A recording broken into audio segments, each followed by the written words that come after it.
Bonjour à tous, je suis Sophie, je suis conseillère spécialisée à la Chambre d'agriculture de la Haute-Vienne. Et donc, sur le projet Carpezo, je suis donc la coordinatrice de projet. Et je vais par la suite vous présenter les résultats de façon synthétique. Et après, du coup, la présentation du contexte et du projet avec ma collègue Muriel Six. Oui, bonjour à tous. Donc Muriel Six, je suis agronome à la Chambre d'agriculture de l'Aveyron. Donc la Chambre d'agriculture a participé au projet au travers de différentes actions qu'on va vous présenter et notamment été aussi copilote de ce projet. Du coup, nous avons aussi en deuxième partie notre collègue du CIRAD. Donc, je te laisse te présenter, Hervé. Bonjour à tous, Hervé Gouéo, donc je suis chercheur au CIRAD, affecté à l'UMR AMAP, et je fais partie de l'équipe PlanteNet. Et donc, je vais présenter des travaux, des résultats autour de l'identification à l'aide de l'image, enfin des estimations à l'aide de l'analyse d'image. Ok, merci. Donc, on va démarrer. Donc, par rapport à l'ordre du jour, dans le cadre de ce webinaire Carpezo-là, on aura tout d'abord une présentation du projet et dans le contexte dans lequel il s'insère. Ensuite, une synthèse de quelques résultats, qui fait état des lieux des connaissances de la culture du métal et de nos suivis dans le cadre du projet. Ensuite, par mon collègue Hervé, il y aura une présentation d'Estimétail. Donc, c'est une plateforme d'estimation de la valeur alimentaire et du pourcentage par espèce dans le mélange du métal grain. Donc, il va présenter les principes et comment il est utilisé. Ensuite, une petite conclusion et un temps d'échange pour les personnes qui le souhaitent et si vous avez des questions. Donc je vais prendre le relais. Donc je vous propose en guise d'introduction un petit peu de vous représenter les objectifs et la définition du projet Carpezo. Donc déjà par rapport au contexte, alors qu'est-ce que ça veut dire Carpezo? Donc pour ceux qui ne sont pas partenaires du projet, c'est concilier autonomie alimentaire et réduction des pesticides dans les systèmes polyculture élevage du Sud-Ouest. Donc, bien évidemment, mais les métels, c'est vraiment un levier très important pour les agriculteurs pour permettre de travailler cette autonomie alimentaire et la réduction des intrants en général.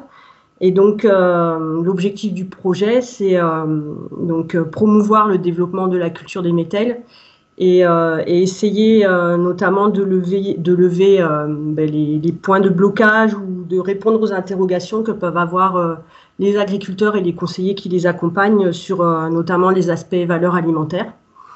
Donc pour bien voir un petit peu de vocabulaire pour qu'on parle tous de la même chose, ce qu'est la définition des métels. Donc au travers du projet, les métels, donc c'est tout ce qui est mélange de céréales à paille et de légumineuses, donc qui sont implantés soit en culture principale, soit en dérobé. Et donc ils peuvent avoir des compositions très variables. Allant de céréales prédominantes jusqu'à plutôt une prédominance de protéagineux. Donc dans ces métels, on intègre à la fois les métels destinés aux grains qui sont moissonnés et aussi les métels qui sont faits en immature pour faire du fourrage grossier, donc soit à destination d'ensilage ou d'enrubanage.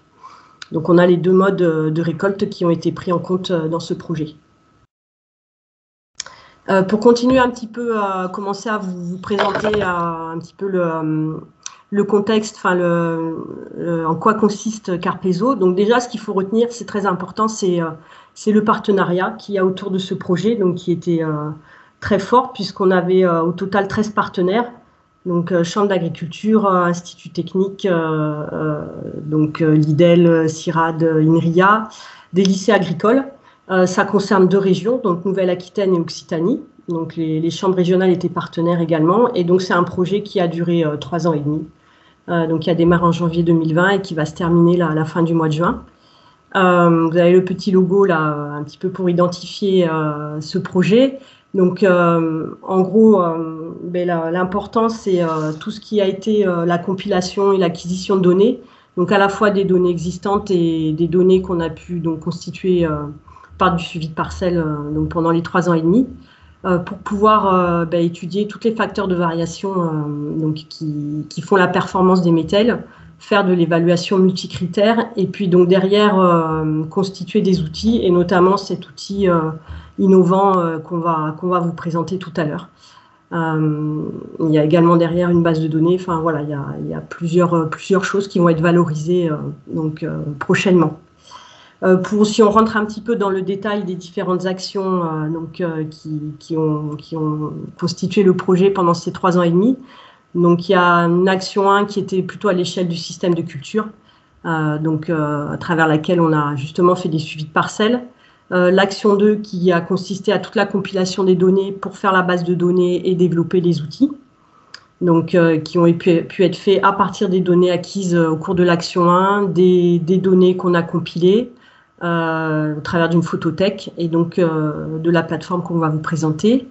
Une action 3 qui a été travaillée par l'IDEL qui est à une échelle d'exploitation pour étudier l'impact de l'introduction des métels dans les systèmes d'élevage à tous les points de vue, techniques, économiques, environnementaux.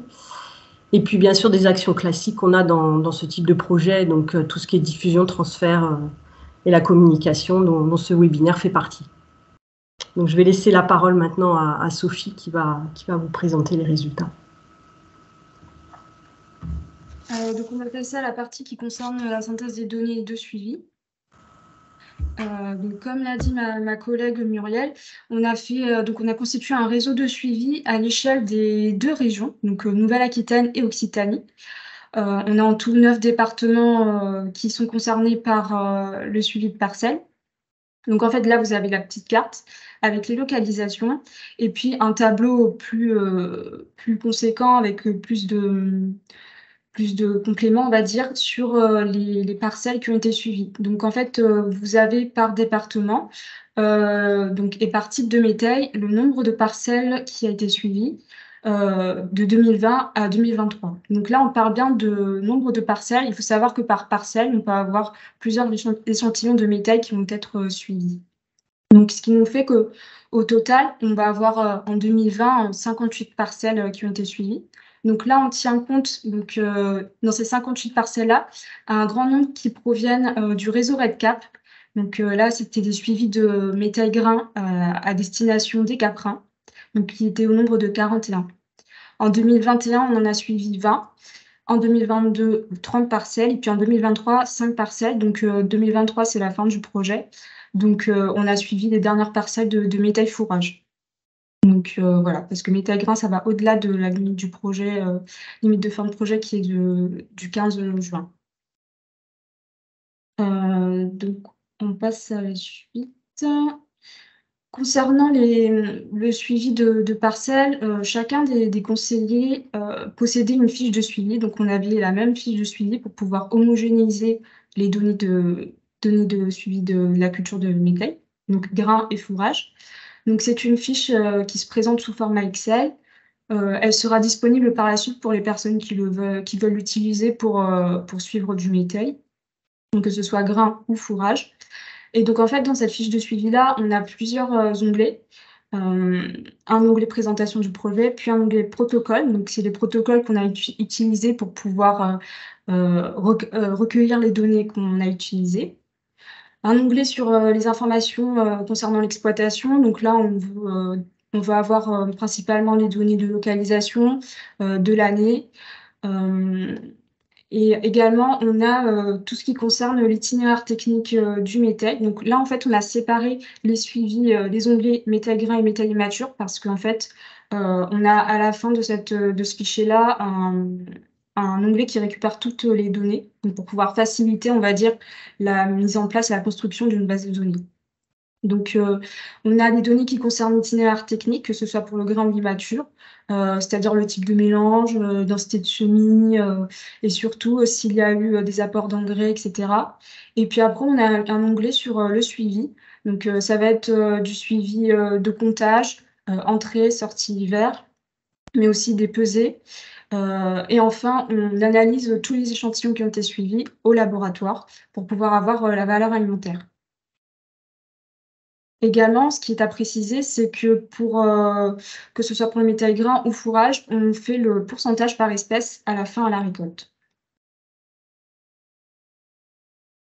Concernant la méthode d'analyse, donc avec toutes les données qu'on a recueillies avec la fiche de suivi, on va avoir donc un grand nombre de données et donc ce qui va nous permettre en fait de constituer une base de données. Donc, comme l'a dit ma collègue Muriel, on va avoir des données à la fois de bibliographie, donc qu'on a recueillies quand on faisait les recherches bibliographiques, mais aussi des données de suivi. Ce qui fait qu'on a en fait 493 données référencées avec 47% de données de suivi et 53% de données de bibliographie. Il faut savoir que une ligne correspond donc à un échantillon de métal et un échantillon de métal va être caractérisé par 142 variables. Donc ça va être des variables qui concernent la localisation, l'année, mais aussi le contexte agropédoclimatique dans lequel il s'insère. Et puis par la suite, des données qui concernent l'itinéraire technique et enfin toutes les données de mesure biologiques, que ce soit par les comptages ou par les analyses laboratoires. Donc, on va avoir 231 échantillons qui ont été suivis donc, dans le réseau de suivi que j'ai présenté tout à l'heure. Et donc, ces 231 échantillons qui ont été traités donc, dans la base de données et puis analysés au laboratoire. Donc, en ayant cette base de données-là, on a dû choisir en fait une analyse qui était adaptée vu le grand nombre de données. Il fait qu'en fait, qu'on a fait des analyses séparées pour le métal grain et le métal fourrage, parce qu'on ne va pas avoir les mêmes valeurs en termes de valeur alimentaire, même en termes de densité et de pourcentage par espèce. Donc c'est pour ça qu'on a décidé de faire 2 analyses séparées.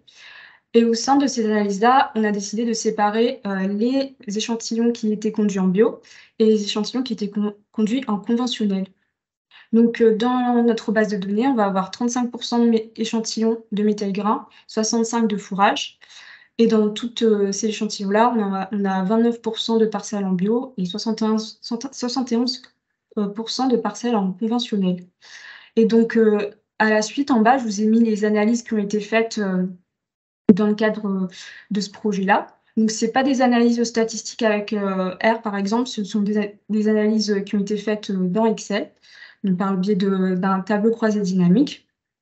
Donc, on a fait des analyses sur le nombre d'espèces dans le mélange, donc voir en fait parmi les mélanges qu'on avait, le nombre d'espèces qui revenaient le plus souvent, les espèces qui étaient le plus souvent utilisées, le taux de légumineuses au semis, densité moyenne de semis par espèce, la répartition des échantillons selon la classe de fertilisation adoptée, et tout ce qui concerne les traitements phyto. Donc, ça nous donne des tableaux de synthèse. Donc, je vais vous expliquer un peu plus en détail pour que vous puissiez comprendre. Donc, dans ce tableau-là, ça ne concerne que les métals fourrage. Donc, on a N égale 150 échantillons. Donc, par colonne, c'est soit les métals en bio, soit les conventionnels. Et donc, en fait, pour chacun de cette catégorie-là, on fait une espèce de synthèse, on va dire. On donne donc par ligne le type de mélange qui revient le plus souvent. Donc, on a dans les deux cas 2, 3, 4 espèces les plus souvent utilisées. On donne également à la deuxième ligne les espèces les plus utilisées. Donc, on a triticale, avoine, pois fourragé, fèvre, lévès. Après, je vous donne les densités de semis moyennes. Donc, par espèce, et c'est les mêmes espèces qui sont les plus souvent utilisées. Le taux moyen de légumineuses au semis, la fertilisation. Donc là, je vous donne la fertilisation par classe. Et puis, tout ce qui concerne le traitement phyto. Donc, il faut savoir ce que j'ai mis dans le petit carré, c'est que 70% des échantillons proviennent de Charente-de-Sable. Donc, en fait, il faut tenir compte du fait que ce n'est pas des données qui sont totalement homogènes. Il va y avoir une petite influence, en fait, par rapport à ce pourcentage d'échantillons-là. Et donc, pour synthétiser, on va dire, ce tableau-là, que ce soit en AB ou en conventionnel, on voit en fait que ce sont des mélanges de 2, 3, 4 espèces qui sont les plus privilégiées, avec des taux de légumineuses qui vont de 7% à 25% ou bien de 25 à 50% au semis. En général, concernant ces échantillons métal fourrage, on n'a aucune fertilisation, mais dans le cas où il y en a eu une, ce sont des apports de 30-50 unités d'azote. Attention, là, c'est les unités d'azote organiques et minérales qu'on a comptées ensemble. Et dans des rares cas, en fait, on va avoir des métaux qui vont avoir plus de 50 unités d'azote. Ensuite, c'est la même chose, donc le même tableau pour le métal grain. Donc cette fois-ci, on va avoir 77 échantillons, donc un peu moins que les métal fourrage. Donc là, en fait, on va avoir moins de points communs entre le bio et le conventionnel. À part les densités de semis, en fait, qui vont être voisines pour les deux modes d'exploitation, donc que ce soit en bio ou en conventionnel. Il faut savoir que 40% de ces échantillons-là sont du réseau REDCap, donc, que j'ai présenté tout à l'heure. Et donc, que ce soit en bio ou en conventionnel, on va avoir ici des mélanges avec plus de 3 espèces privilégiées. Donc, on a 2, 4, 6 espèces en bio et puis 3, 5, 6 espèces en conventionnel. On va avoir des taux de légumineuses donc plutôt similaires entre le bio et le conventionnel, entre 2 et 25% de légumineuses au semis. En général, on va avoir un apport d'azote d'environ 30 unités, donc là aussi organique et minéral. Et pour les traitements phyto, il reste anecdotique. Donc là, en fait, dans le conventionnel, je vous ai mis le pourcentage en bas, à la dernière ligne des échantillons qui ont été traités. Donc on va avoir plus d'échantillons qui ont été traités en fongicides. Donc là, ça concernait en fait les légumineuses, donc plus particulièrement, qui étaient touchées donc par des pathogènes. Ensuite, comme je vous l'ai dit, on a analysé tous les échantillons. Et donc là, en fait, je vous ai mis un tableau synthétique donc par type de métal, donc ce que vous voyez en ligne, donc métal fourrage bio conventionnel, métal grain bio conventionnel. Et donc par colonne, on a MAT, donc matière azotée totale, donc la quantité de protéines qu'on va avoir dans ces types de métaux-là. Le rendement en quintal par hectare qui concerne que le métal grain et le rendement en tonnes de matière sèche par hectare qui va concerner le métal fourrage. Donc en fait, on va voir que pour les métals fourrage, on va avoir une MAT moyenne plus élevée pour le conventionnel, donc qui est de 15%, contre 13% pour le métal fourrage en bio. On va avoir des rendements moyens qui vont rester proches, donc 4 tonnes de matière sèche par hectare en bio et puis 5 pour le conventionnel. Concernant le métal grain, la MAT elle va être équivalente que ce soit en bio ou en conventionnel, donc elle est de 15% en moyenne. En revanche, les rendements, ils sont plus élevés en moyenne en conventionnel, donc 38 quintals par hectare contre 24 quintals par hectare en bio.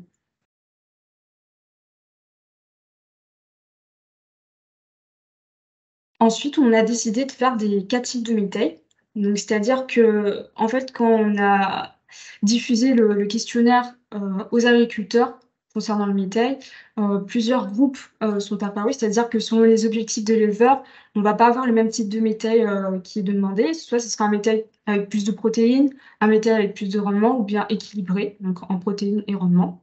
Donc, en nous appuyant sur la base de données, on a cherché en fait à voir quels sont les échantillons qui se situaient dans les métaux qui sont plus protéinés, avec plus de rendement ou équilibrés. Donc, on a distingué quatre groupes. Donc là, ça va vous paraître un peu compliqué, mais donc, il faut prendre étape par étape. Donc, on a le rendement en ordonnée et puis la MAT en abscisse. Donc, on a mis des valeurs moyennes qui étaient demandées, donc 15% en moyenne de MAT qui est demandé, que ce soit pour le grain ou le fourrage, et 35 quintals par hectare en rendement pour le grain, 5 tonnes de matière sèche par hectare en rendement pour le métal fourrage. Et donc, en fait, on va avoir donc 4 groupes qui se distinguent. Donc là, par exemple, en haut à gauche, on va avoir les métaux avec beaucoup de rendement et peu de MAT, donc c'est-à-dire inférieur à 15%. Ou bien, à l'opposé, on va avoir donc en bas des métaux qui vont avoir des rendements inférieurs à 35 quintals par hectare ou 5 tonnes de matière sèche par hectare avec des MAT inférieurs à 15%. Donc celui-là, en fait, on n'a pas travaillé dessus. Donc là, vous avez tous les détails de ces 4 groupes-là. Et en rouge, vous avez le pourcentage donc de nos échantillons qui est rentré dans chacune de ces catégories. Donc après, pour simplifier, on va dire que donc dans ces 4 groupes-là, on va avoir des métaux faibles en protéines avec un fort rendement, des métaux sinon riches en protéines avec un fort rendement. Et après, on va avoir des métaux faibles en protéines avec peu de rendement ou des métaux riches en protéines avec peu de rendement. Donc on a décidé de se focaliser sur 2 groupes qui nous intéressaient le plus, donc à savoir les métaux avec beaucoup de protéines et beaucoup de rendement. Donc, ce qui était le plus souvent demandé par les agriculteurs. Mais aussi, on a travaillé sur un deuxième groupe, ce sont les métaux riches en protéines avec un fort rendement. Donc là, je me suis trompée, c'était métaux. Donc, en fait, ce qui était le plus demandé par les agriculteurs, c'était des métaux avec un fort rendement. Donc, c'est pour ça qu'on a choisi ces 2 groupes-là. Après, ce qui était en bas, donc celui avec le faible en protéines, faible rendement, donc, pas peu intéressant pour l'agriculteur. Et donc, voilà. On distingue 4 groupes et par la suite, on va sélectionner 2 groupes donc, qui répondent le plus souvent aux critères des agriculteurs. Concernant la méthode d'analyse, donc parmi toutes les données récupérées, on va récupérer en fait des exemples d'échantillons qui répondent aux critères qui ont été cités précédemment. Donc là, on n'a pas tenu compte d'autres facteurs qui pourraient impacter ces variables, donc météo, localisation. Et donc dans les tableaux qui suivent, on va donner les critères principaux qui décrivent les exemples de mélange, à savoir donc les espèces présentes, les densités de semis, le taux de légumineuses semées, la fertilisation et les apports de phytosanitaires. Donc en gros, en fait, on a pris la base de données, on a filtré selon les valeurs de MAT et de rendement. Et donc ensuite, on a plusieurs échantillons qui nous apparaissent, plusieurs lignes, et en fait, on sélectionne, à dire d'experts, les échantillons en fait, qui sont le plus souvent rencontrés sur le terrain. Et donc là, pareil, je vous donne un tableau des échantillons qui ont été sélectionnés par groupe. Donc là, ça concerne le métal grain.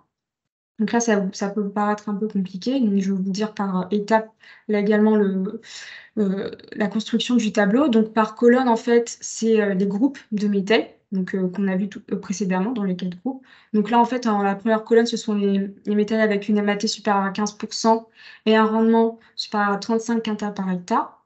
À côté, on a un nombre d'échantillons concernés. Et ensuite, dans la deuxième colonne, c'est un autre groupe. Ce sont les groupes de métaux avec une MAT comprise entre 13 et 15% et un rendement supérieur à 35 quintals par hectare. Ensuite, vous avez par ligne, du coup, les mélanges qui ont été filtrés et sélectionnés. Donc, par exemple, si je vous dis donc, pour le mélange 1, on va avoir, donc c'est un mélange type, c'est un exemple. Il est composé de triticale, épeautre, pois fourragé et févrole. Donc, en bas, vous avez la densité en grammes par mètre carré. Et puis après, si on regarde plus en bas, donc ça concerne les autres types de mélanges. Et puis en bas, vous avez le taux de légumineuses au semis. Donc pour le premier mélange, il est de 9%. Pour le deuxième mélange, il est de 12%. Et pour le troisième mélange, il est de 20%. Et en bas, vous avez le taux de légumineuses à la récolte pour pouvoir comparer un peu par rapport au semis. Et donc par rapport à la fertilisation, vous avez la fertilisation par type de mélange. Donc, elle est de 0 pour le mélange 1, de 30 pour le mélange 2 et de 0 pour le mélange 3. Et en termes de phytosanitaire, on n'a que le mélange 2 qui a été traité en fongicide. Après, on a la même construction pour la deuxième colonne, avec pareil, 3 exemples de mélanges qui ont été sélectionnés et tout ce qui concerne les légumineuses au semis, phyto et fertilisation. Donc, pour résumer ce tableau-là, donc, pour les métaux avec une MAT supérieure à 15% et un rendement supérieur à 35 quintals par hectare, on va avoir plutôt des mélanges de 3-4 espèces avec un taux de légumineuses au semis de 9 à 20%. En majorité, on n'a pas de fertilisation. Et puis, donc là, parmi ces 3 exemples-là, on a un échantillon qui a été traité en fongie. Pour le deuxième groupe, avec une MAT entre 13 et 15% et un rendement supérieur à 35 quintals par hectare, c'est des mélanges avec un peu plus d'espèces, donc 5-6 espèces, donc un peu plus de céréales, avec 6 à 10% de légumineuses semées, donc un peu moins que pour le premier groupe. Donc on a ici un apport de 50 à 140 unités d'azote, qui va favoriser la croissance et le développement des céréales. qui participent au rendement, et pas de traitement pour ces exemples d'échantillons de métal grains-là.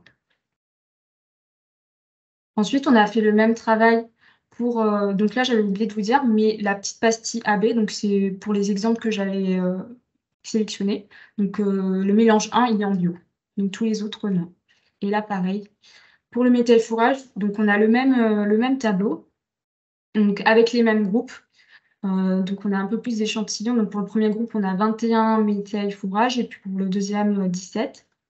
Et donc là, pareil, donc, on vous donne une petite synthèse par colonne avec, donc pour les mélanges de métal fourrage avec une forte MAT et un fort rendement, ce sont des mélanges plutôt avec 4 à 6 espèces.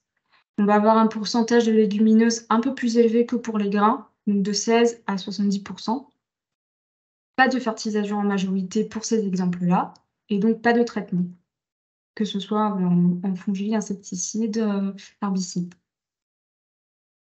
Et donc pour le deuxième groupe, avec une MAT donc entre 11 et 15%, et un rendement supérieur à 5 tonnes de matière sèche par hectare. C'est des mélanges, donc, le nombre est similaire que pour le premier groupe, de 5 à 6 espèces. Concernant le taux de légumineuses au semis, il est de 17 à 30%. On va avoir un apport, donc pour ces exemples-là, on a eu un apport de soit 60 unités, soit 80 unités d'azote, donc organique et minéral. Et donc, pas de traitement phyto sur ces 3 exemples d'échantillons-là. Concernant la valorisation de données, donc effectivement, on a fait beaucoup d'analyses sur les données qu'on a eues. Donc évidemment, on n'a pas le temps de tous vous les présenter, mais on va vous construire donc c'est en cours, des fiches techniques qui recueillent en fait tout ce qu'on a pu trouver en termes d'analyse de données, que ce soit en grains ou en fourrage. Donc des fiches techniques sur le métal grain, sur le métal fourrage, donc comment composer son mélange, itinéraire technique associé, les intérêts de la culture, les valeurs alimentaires qui ont été trouvées, ainsi qu'un petit volet économique. On va voir également une fiche technique simulation à l'échelle de l'exploitation. Donc ça concerne l'action 3 par l'IDEP principalement. Donc là, on n'a pas eu le temps de vous le présenter, mais des fiches techniques seront construites et vous présenteront donc les analyses technico-économiques, environnementales sur les filières d'élevage ovin-viande, lait, bovin, lait et caprin, donc de l'intégration du métal à l'échelle de l'exploitation. Donc ces fiches, elles seront prochainement disponibles donc, sur le site de la Chambre, en fait, sur la page du projet. Donc vous avez le lien ci-dessous. Et donc pour faire une transition avec la partie qui suit, donc là, on avait vu que ce sont des données plus chiffrées de suivi qui ont été analysées et interprétées. Mais il faut savoir aussi qu'on a accumulé beaucoup de données photographiques dans le cadre du projet. Donc le but, c'était de pouvoir croiser des données photos et des données de valeur alimentaire pour la construction de l'outil d'estimation. Donc on a construit une gamme étalon avec des semences certifiées, et donc on a créé des mélanges avec des pourcentages connus. On a pris des photos, plusieurs photos de chaque type de mélange dans une boîte de camembert, mais aussi tous les métaux qui ont été suivis dans le cadre du projet, donc je parle du métal grain, ont été pris en photo. Et donc en fait, toutes ces données-là ont été utilisées dans le cadre de l'application d'estimation. Donc je vais te laisser la main, Hervé, pour pouvoir présenter la partie qui suit. Voilà, je vais vous présenter la plateforme Estimatei avec les principes d'utilisation et voilà, avec quelques résultats sur les performances qui ont été produites et une petite démo à la fin. Donc l'idée de base, elle est assez simple. L'objectif, c'est d'essayer de proposer un outil qui permettrait d'analyser automatiquement sur la base d'une photographie un mélange de graines et d'en estimer la valeur fourragère. Voilà, avec un outil de cette... hop là, je cache ça. L'idée aussi, c'est de pouvoir faciliter l'appropriation du métal si on permet à des utilisateurs voilà, en une photo, de pouvoir estimer rapidement la valeur fourragère sans trop d'efforts de mesure. Voilà. que je pense que ça bloque. Voilà. Donc, voilà, moi je fais partie de l'équipe PlantNet et donc je présente ce travail au nom de cette équipe. On a été sollicité pour notre expertise en analyse d'images. Donc, je pense que la plupart d'entre vous qui sont en contact avec les plantes connaissent PlantNet. C'est une application, enfin, elle est surtout connue pour son application mobile qui permet d'identifier une espèce de plante sauvage à partir de quelques photos. Et l'idée à la base, c'était de créer un cercle vertueux. En fait, au tout début, on avait des premiers algorithmes qui avaient des performances moyennes, mais on a essayé d'impliquer via l'application mobile, d'attirer de plus en plus d'utilisateurs qui, eux, nous remontaient des observations depuis le terrain. Et ces observations étaient validées de manière collaborative et elles permettent d'alimenter en fait l'algorithme qui est derrière de reconnaissance. Et ainsi, on crée un cercle vertueux. Donc aujourd'hui, PlantNet, c'est un certain succès. Et je crois qu'on est à 12 millions de téléchargements, ça couvre 45 000 espèces. Et on a 4 millions d'images qui ont été collectées et comme ça validées collaborativement. Donc l'idée, c'était, fort de cette expérience, c'est de voir comment on pourrait reproduire un peu la même chose sur l'identification de métals, sachant que pour nous, c'était un nouveau challenge. Comme je disais, PlantNet, c'est plutôt dédié espèces sauvages, avec idéalement, c'est une seule plante en fait qu'il faut prendre sur pied en photo, et idéalement en milieu naturel. Ça marche moins bien pour les espèces cultivées, et ça fonctionne pas encore au niveau sous-espèces ou variétés, même si on y va progressivement. Et ça fonctionne pas, enfin, encore moins sous la forme de mélange de graines. Ça, c'est pas le type de données qu'on avait. Et donc, il a fallu vraiment réfléchir, entraîner un nouveau modèle adapté à ce nouveau contexte d'utilisation.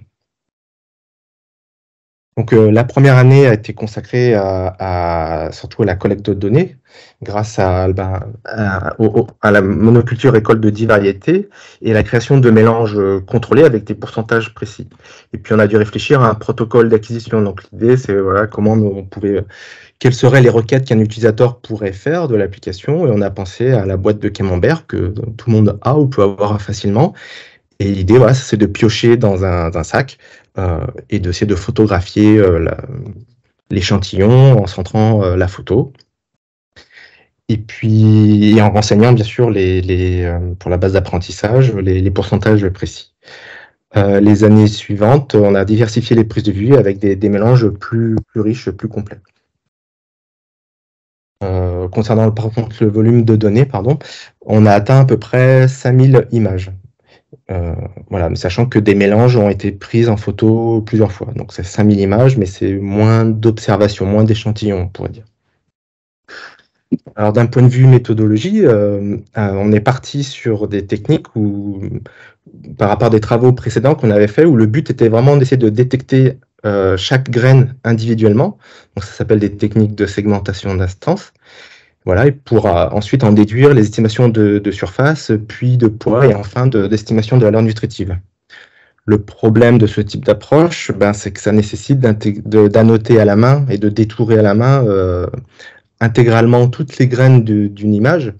Et ça, c'est trop chronophage. Ça peut bien marcher, mais il faut vraiment investir lourdement sur l'annotation. Dans d'autres contextes de segmentation d'instances où on essaie de trouver des objets, ça peut être adapté, où il y a peu d'objets à trouver. Par exemple, c'est ce qu'on a fait sur des herbiers dans d'autres contextes. Mais ici, les contenus étaient trop riches. Donc finalement, on est revenu à une approche globale, un peu comme PlantNet, mais à la différence du modèle qui est déployé dans PlantNet, on ne cherche pas à prédire, à maximiser la probabilité sur l'espèce à identifier, mais essayer d'estimer directement des proportions pour chaque espèce ou chaque variété, je devrais dire. Donc c'est un problème de régression, on dit. Et donc durant l'apprentissage, on présente toutes les suites de photos avec leur annotation, avec les pourcentages concernant les différentes proportions des différentes variétés. La différence avec PlantNet, c'est qu'on va essayer de définir une fonction du coût qui essaye de calquer la même proportion, en fait, tout simplement. Et après, en production, une image, donc le modèle est figé, une image est soumise au système, on retrouve une distribution de probabilité, et après, on peut utiliser une somme pondérée en s'appuyant sur les informations sur les valeurs nutritives qui étaient fournies par le consortium Carpeso, et voilà, et fournir les estimations des valeurs nutritives. Alors, on a testé plusieurs architectures, dans notre domaine, on dit des architectures, donc différents types de modèles, différentes fonctions de coût, des astuces qui sont assez visuelles dans ce domaine, donc l'apprentissage profond, pour obtenir les meilleurs résultats possibles. Donc ça a pris pas mal de temps, et finalement, on en est arrivé à un modèle état de l'art, donc un modèle qui était état de l'art au printemps 2022. Donc il s'agit d'un Vision Transformer nommé BAIT.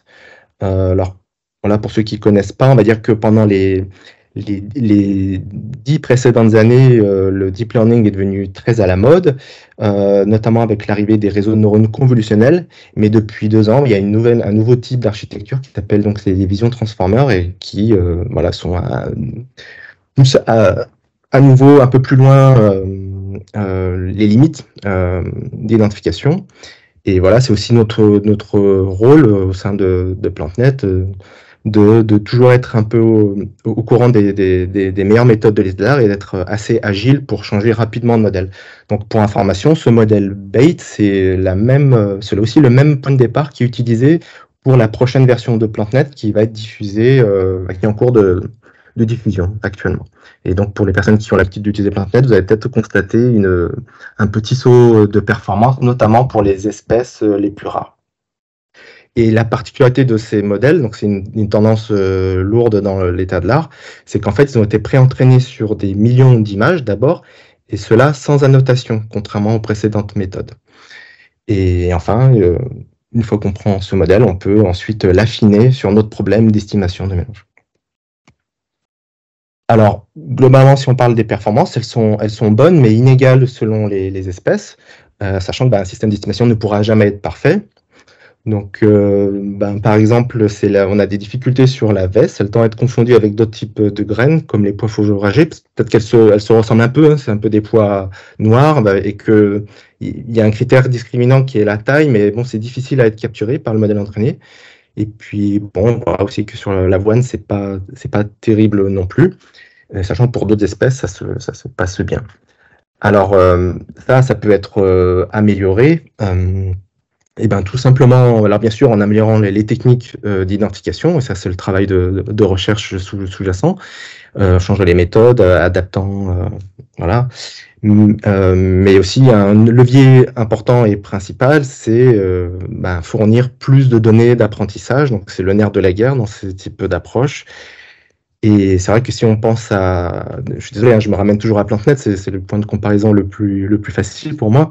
Si on pense à PlantNet, on nous demande souvent combien il faut d'images minimum par espèce pour que ça fonctionne bien, et on pourrait dire qu'il faudrait une quarantaine d'images par organe, donc une quarantaine par fleur, une quarantaine par fruit, par feuille, etc.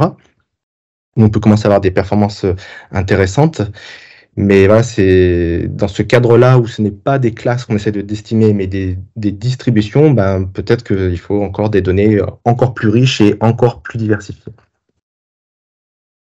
Concernant les performances, ici, juste avant, je vais vous parler par rapport aux différences de proportion entre ce qui est présent dans l'image et ce qui est présent dans la vérité terrain. Mais au final, finalement, ce qu'il faut mesurer, c'est plutôt l'erreur d'estimation sur les valeurs nutritives. Donc, en fait, dans cette représentation, ici, on voit chaque point représente une image qui a été testée par le système. Et plus on est proche de la diagonale, ça veut dire plus l'estimation des valeurs nutritives est correcte par rapport aux annotations qui ont été fournies. Sachant que une bonne pratique, c'est de combiner, ne pas seulement faire une seule requête sur un mélange de grammes, mais plutôt combiner 4 à 5 photos pour combiner les différentes prédictions et ensuite rendre plus fiables les valeurs nutritives au final. Donc, comme vous pouvez le voir dans le graphe de droite. Et enfin, un autre principe qu'on a mis en place dans la démo, dans l'outil, c'est le fait que finalement, il y a des situations où l'agriculteur va connaître à l'avance les graines qui composent ce mélange et on peut encore améliorer la qualité en les présélectionnant et en disant voilà, telle espèce est absente ou pas. Et donc, je peux passer à une petite démonstration. Voilà, donc le lien vers l'application, c'est cette adresse-là, qui sera de toute façon qui est communiquée, il me semble, dans la fiche. Et donc c'est un site web qui va appeler en interne nos serveurs côté PlanteNet, sachant que cette interface-là, elle est tout à fait utilisable sur un téléphone portable. Donc on a le choix entre téléphone portable ou application en ligne, comme ça. Et voilà, l'interface est très minimaliste. Et on prend une image. Alors, je vais commencer par un exemple un peu bête, je suis désolé, mais ça peut être aussi servir d'étalon de prendre une image qui a une seule graine finalement, juste pour voir les différentes parties de l'application. Donc ici, c'est la partie requête où on compose les images qui sont soumises, où on va pouvoir combiner plusieurs images. Ici, on a les différents filtres sur les différentes variétés, donc qui sont optionnels. Et enfin, on a la proposition. Donc là, ça indique en effet 100% de celles qui ont été détectées en proportion. Sachant qu'ici, il y a un petit lien pour connecter un peu avec notre application PlanteNet. On a aussi un lien vers la fiche descriptive de cette espèce-là. Donc, je peux vous la montrer. Elle est ici. Donc voilà, là c'est pour faire le pont avec PlanteNet. On va voir plein d'informations sur éventuellement la phénologie. On peut voir tout de suite une galerie d'images et plein d'informations sur la taxonomie, sur des usages et des liens vers aussi d'autres bases de données. Voilà, donc je reviens à l'application. Et la dernière partie est donc la partie attendue sur l'estimation des valeurs fourragères avec plusieurs unités, donc UFL, MAT, DMO, etc., et des aspects microbiens. Donc ici, c'était bien sûr un exemple très simple. On peut appuyer sur ce bouton pour refaire une estimation. Si je prends un exemple un peu plus complexe, où il s'agit d'un mélange de blé tendre, pois fourragé et févérol. Donc, ce que je vais montrer ici, c'est la première estimation quand je mets une seule photo. Donc, on peut voir que alors, la notation, on va dire la vérité terrain qui était associée. Alors, au passage, ces images-là ne sont pas dans la base d'apprentissage, bien sûr. Mais bon, on a quand même des informations sur les proportions pour vérifier les performances. C'est ce qu'on a utilisé pour estimer et valider notre modèle. Donc en fait, ce qu'on peut voir sur cette première image utilisée en requête, c'est qu'on a une estimation de 70% de blé tendre, 16% en févérol et 9% en pois fourragé. Sachant que la notation indiquait plutôt 54% de blé tendre. Donc ce que je voulais montrer ici, c'est en combinant avec une deuxième image, on va tendre vers une meilleure prédiction. Donc, il y a un petit temps d'attente. Je ne sais pas, on est de l'ordre de... j'allais dire 5 secondes, peut-être un peu plus en l'occurrence. Et plus on va ajouter de l'image, plus ça va prendre un peu de temps. Donc là, vous voyez, ça 65%, donc ça améliore la prédiction par rapport à ce qui était indiqué dans nos annotations. Et si je passe à... Alors j'ai préchargé avec 5 images qui composent ce mélange, on tend vers les 54% qui sont attendus de blé tendre, 23% de févérol, 17% de pois fourragé. Alors on n'est pas forcément parfait sur le févérol et le pois fourragé, mais on a déjà à peu près la proportion entre céréales et on va dire légumineuses. Et enfin, on peut affiner encore le résultat en présélectionnant les différentes espèces que l'on pense être présentes dans le mélange qui a été pioché. Et donc là, on a l'estimation finale avec les valeurs suggérées sur les valeurs fourragères. Enfin, on peut terminer sur un exemple peut-être plus riche, plus complet, vers un mélange plus réaliste, peut-être. Je peux prendre directement les 5 photos. Ça va donner un aperçu un peu plus du temps de prédiction.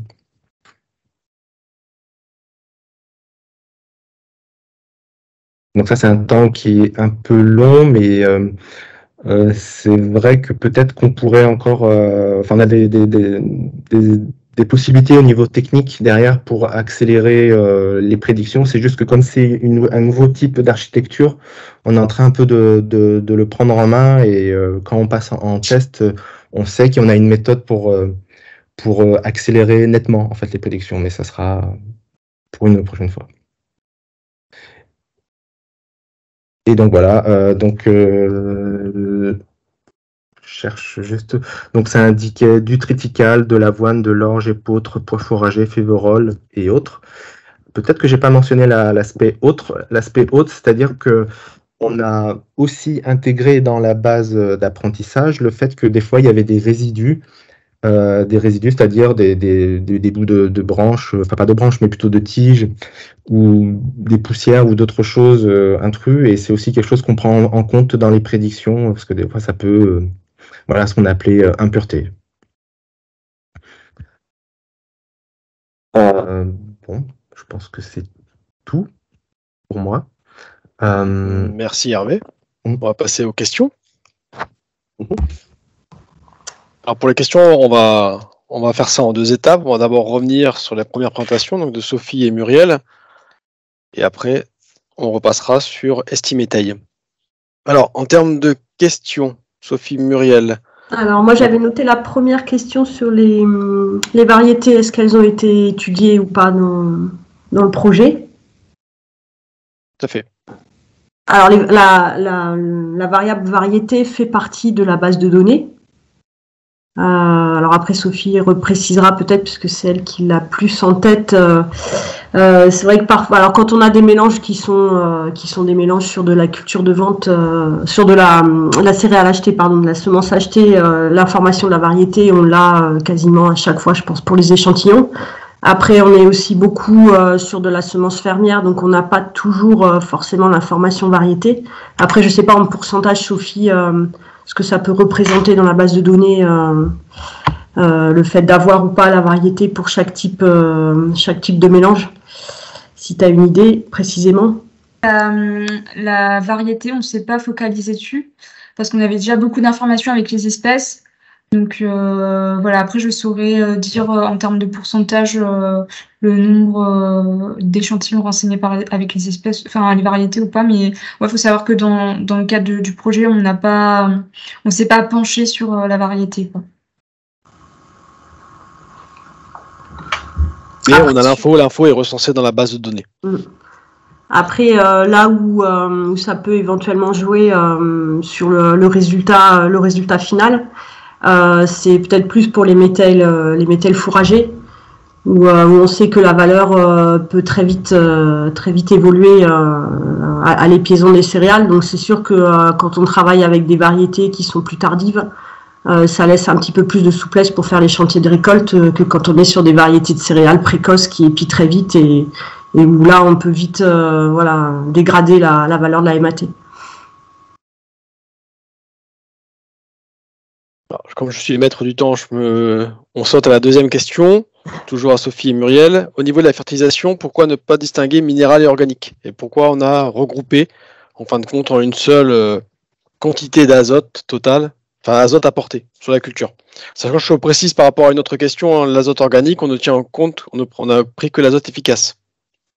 Donc déjà, c'est peut-être un élément de réponse. C'est-à-dire que déjà, quand on travaille sur de l'azote efficace, c'est l'azote qui est susceptible d'être valorisé par la culture. Donc du coup, c'est intéressant d'avoir la globalité, les unités d'azote globales qui vont être disponibles pour la culture. Donc c'est peut-être pour ça qu'on n'a pas forcément distingué organique et minéral. Et après, de toute façon, alors pour ce qui est des parcelles en bio, c'est forcément de l'organique, puisque dans toute la base de données, on n'a pas d'agriculteurs qui utilisent des engrais bio du commerce, des engrais azotés bio du commerce. Et après, c'est plus effectivement pour les parcelles conventionnelles où là, on a assez régulièrement, je pense, une combinaison des deux, mais je suis pas sûre que ça change grand-chose. C'est plutôt ce qui compte de savoir, c'est la quantité globale d'azote qui est disponible pour la culture et qui peut influencer soit la proportion des céréales, soit la proportion des légumineuses. Sachant qu'il n'y a pas que les apports qu'on fait qui jouent. On a aussi l'historique de la parcelle, voilà. Je me permettrai de rajouter, on a fait des études, on ne vous montre pas tous les résultats, mais on a regardé les métayes qui étaient fertilisation seulement organique, mixte ou seulement minérale. On n'a pas observé de différence nette de rendement. Enfin, on ne peut pas statuer sur une influence de l'un ou de l'autre. Autre question, Sophie, dans les 4 types que tu as présentés, le graphique avec les 4 cases, nous on a retenu que les cases du haut qui sont les plus intéressantes pour les éleveurs. Bien sûr, les cases du bas qu'on a moins étudiées. En fin de compte, on s'aperçoit qu'il y a quand même un nombre de points qui sont assez conséquents à l'intérieur, c'est-à-dire que les gens, même s'ils ne veulent pas faire ça, ils y arrivent. Donc l'idée c'est, est-ce qu'on va étudier ces cas-là, les étudier pour savoir quels sont les écueils et quelles sont les choses à ne pas faire, ou quelles sont les sources d'erreurs. Comment on explique en fait ces points-là? J'ai pas compris la question. Pourquoi on n'a pas travaillé sur ce groupe-là ou... Non, est-ce qu'on va quand même étudier ces métayes qui nous intéressent un peu moins, parce qu'elles ne rentrent pas soit de fort teneur en MAT ou soit de fort rendement. Donc est-ce qu'on va quand même les étudier pour repérer les échecs? Parce qu'on sait qu'on progresse de ces échecs. Oui, après, la base de données, elle contient toutes les informations sur ces 4 groupes-là. Donc oui, il y a possibilité de renforcer un peu plus l'étude sur ces données-là. C'est juste qu'en fait, dans le cadre de la présentation, on a voulu juste présenter 2 groupes, les 2 groupes les plus intéressants, mais évidemment, les 2 autres groupes se valent et pourront bénéficier de la même étude, quoi. Alors, dans les fiches que Sophie a citées, les fiches métailles, vous avez c'est les clés de la réussite, on les a appelées aussi les clés de la réussite. Donc, dedans, il y aura aussi les potentielles sources d'échecs qui sont issues de ces cas-là. Une autre question par rapport toujours à ces cases-là, par rapport aux 4 types, est-ce qu'il y a été fait un lien avec le type d'élevage? Est-ce que certains types de métailles est-ce que le type d'élevage conditionne le type de métaille derrière? Plus ou moins protéique, etc. Dans le cadre de ces analyses-là, non, on n'a pas regardé les types d'élevage. Donc, il faut savoir qu'on n'avait pas tout le temps l'info. Et puis, c'est vrai que c'est une bonne idée aussi de pouvoir y lier parce qu'on n'a pas le même type d'objectifs en fonction des types d'élevage. Mais là, on a plus décidé de se focaliser sur les itinéraires techniques propres à chacun de ces groupes-là sans forcément les associer à des filières d'élevage en particulier. Après, je ne sais pas s'il y a besoin de plus de compléments.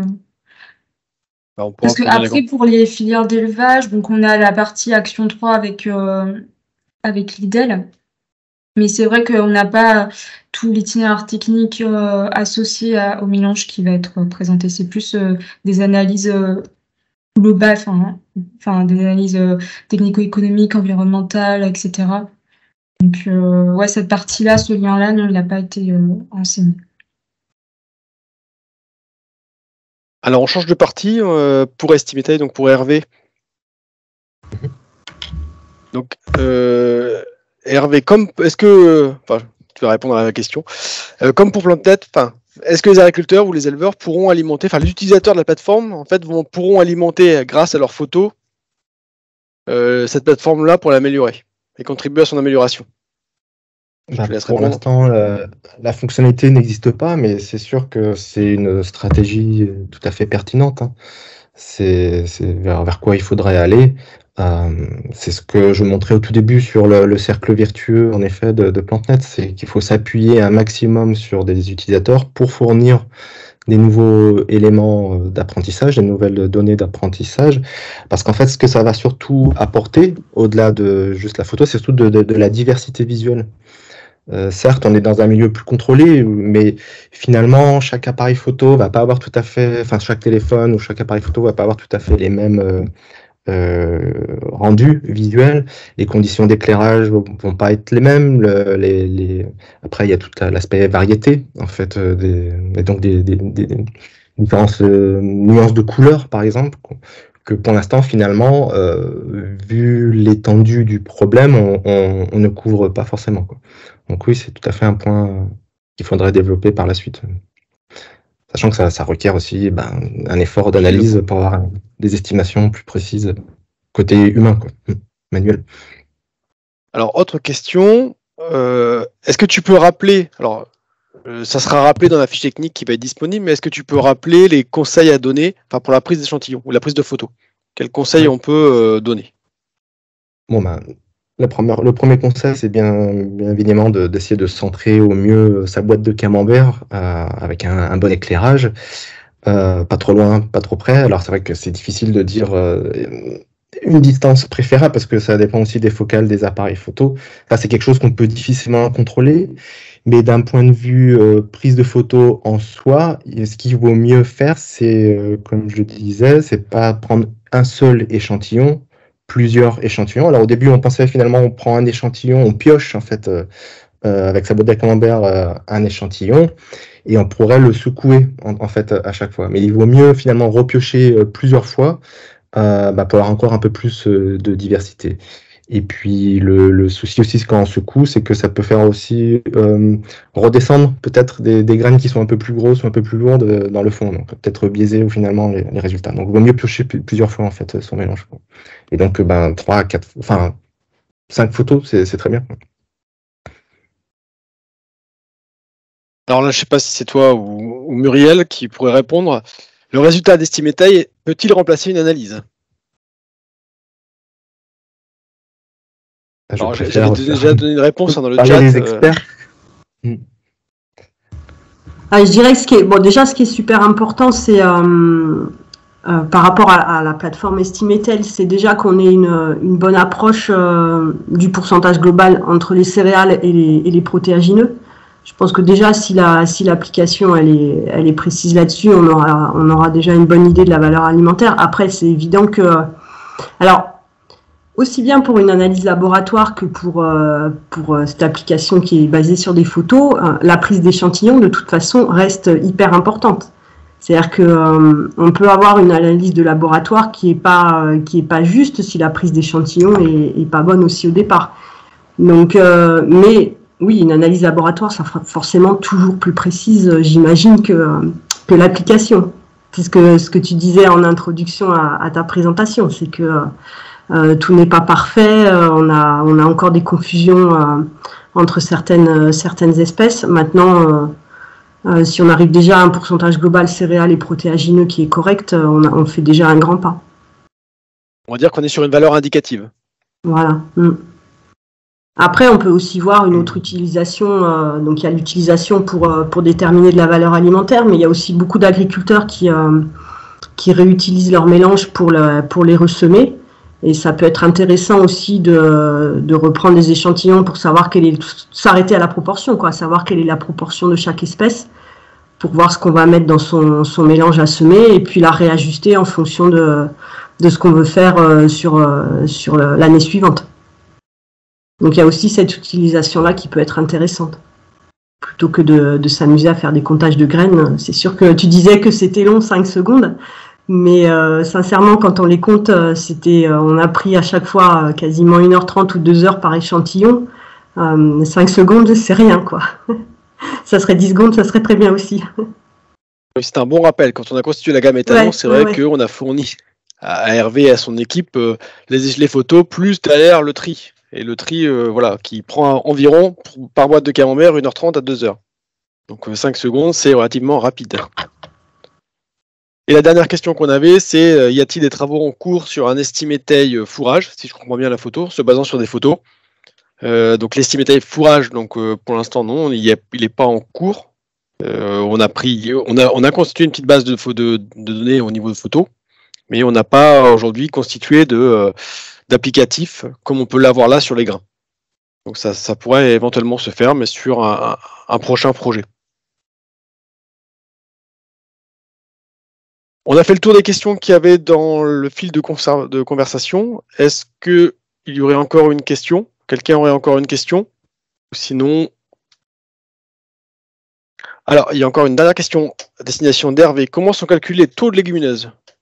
Je pense que c'est par rapport à estimer taille, si je ne me trompe pas. Alain. Ah, c'est peut-être dans mon tableau, non? C'est pas ça. Oui, parce que là, je ne vois pas trop. Alain, il faudrait que tu précises ta question, savoir si c'est par rapport aux données.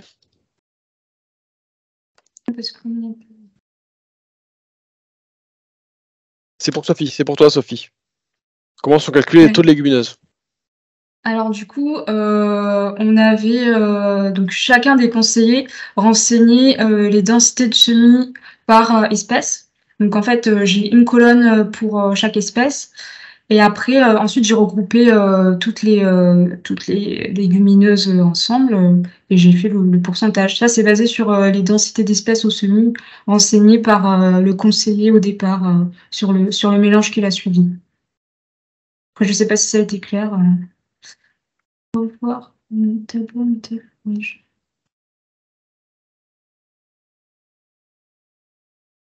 Ah, c'était celui-là. En fait, dans ce tableau, après, je ne sais pas si c'est la question. Alors, on a le taux de légumineuses au semis. Donc, ça a été calculé comme ce que j'avais dit précédemment. Là, je regarde les densités d'espèces par mélange.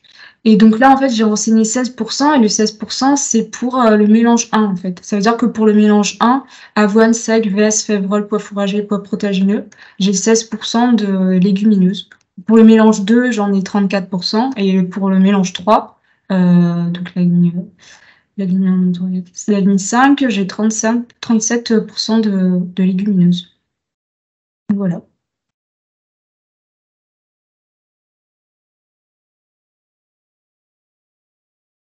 J'espère que ça répond Ouais, j'espère correctement que ça a été à la question. De toute façon, donc le projet se termine fin juin et tous les résultats seront disponibles. Donc j'ai rappelé dans le fil de discussion le lien où on peut trouver les résultats. Donc n'hésitez pas à aller visiter le site et éventuellement à nous contacter.